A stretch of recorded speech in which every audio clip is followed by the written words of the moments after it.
В общем, Mazda 626 GD. Масляный насос.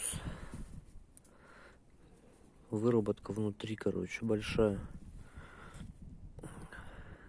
На холостых завожу на холодную, лампочка масла тухнет.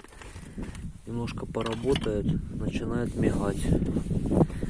И мигание, короче, привело к тому, что четвертый цилиндр не получал нифига нормально масло.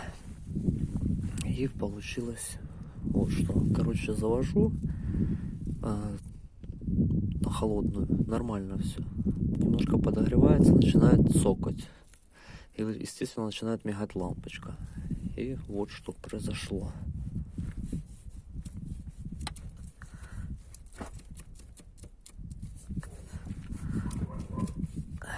Сейчас неудобно.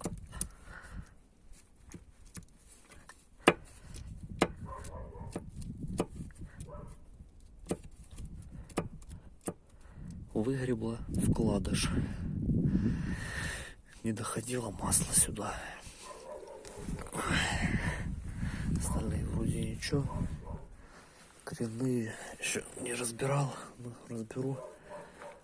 Посмотрю и вот здесь. Чуть-чуть.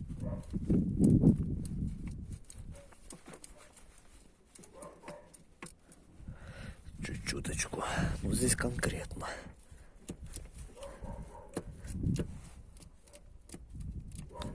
Ходуном ходит.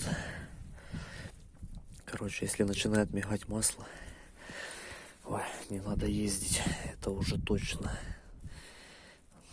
Я на мигающей лампочке проездил, ну, наверное, месяц. И все. А сейчас покажу в поддоне, что в поддоне.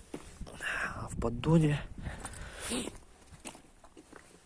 вот вкладыши мои. Собрались в кучку. Вот так вот. Стук вышел. Хороший